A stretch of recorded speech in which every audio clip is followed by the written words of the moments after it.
Hello again, I'm Marcin and today I'm gonna talk about a DGT Cube, that's multiplayer timer for games. It's in the shape of a cube or a dice, and basically it's used to count the time for up to 6 players during certain games, board games. It's a gadget. It's not that needed by board game players, but it's very interesting. It can be a lot of fun, and sometimes it can be used in some tournaments and competitions. But let's see how we can use it, and I will talk about it more later. Well, this is the DGT Cube, a multiplayer timer. We've got 6 sides in 6 colors. On each of the sides there is a little screen that will show us the player's current time. So let's start. The red side is the most important because it has controls to set up the game. And how do we set up the game? Here we got 3 controls. This is just play, pause. This is the next settings and changing the settings. So the most important is what mode the cube will operate on. The first one is a game timer, so we set up a time for entire game per player. So let's say we've got a Through the Ages game and we say we have to play in 4 hours, so each player will have 1 hour per game. Basically, that's simple. If we set up the time, let's say the game timer here, and we set up time 0, so now the cube will, let's start it, so now let's play. To switch the time, we just flip it to the other side.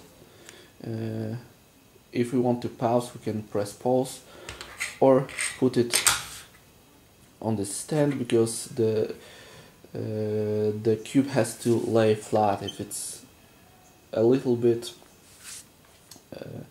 put it on the side, it's pausing, and the game timer mode with 0 time will count up the time we spent on a game.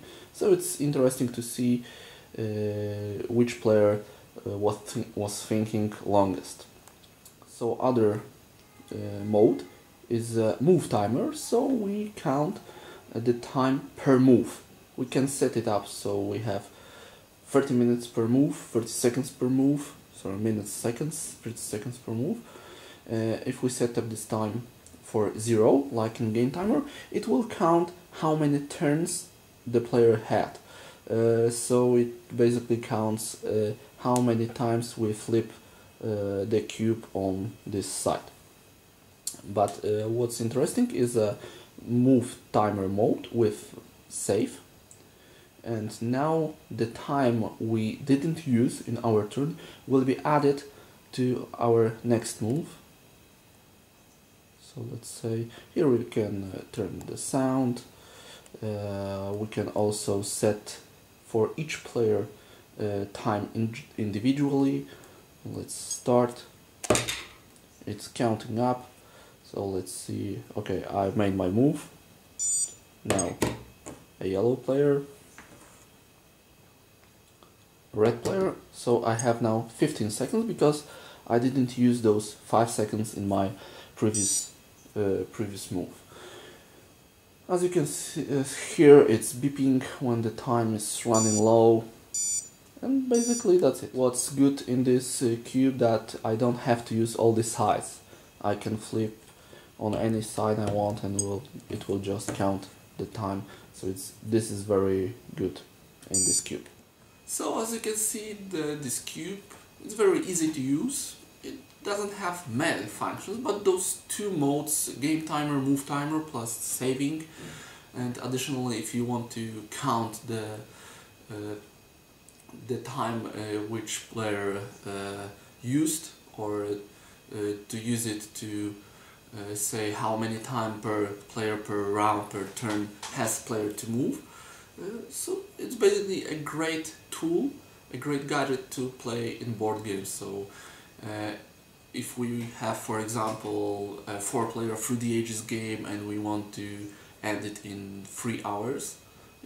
Well, you can say, okay, we've got 1 hour per player, and players will just see how much time they used, and they will move faster. If you have a move timer, so we can set how much time we have per move plus the saving, and it really speeds up the game because the player see how much time they used. I wouldn't recommend it to use it in game clubs in a mode that if you will use your time you will lose. Just use it as a tool to see how much time each player was thinking, and this will be enough. Of course, this cube can be used in tournaments where we have some time constraints, and it's a great gadget. I really like it. It's well made. There is also a 4-player in shape of a triangle. It's really nice gadget. It's a great for a gift. Price might be a little high, but it's not that high for such an gizmo. So that's it. I really recommend DGT Cube. See you around. Bye.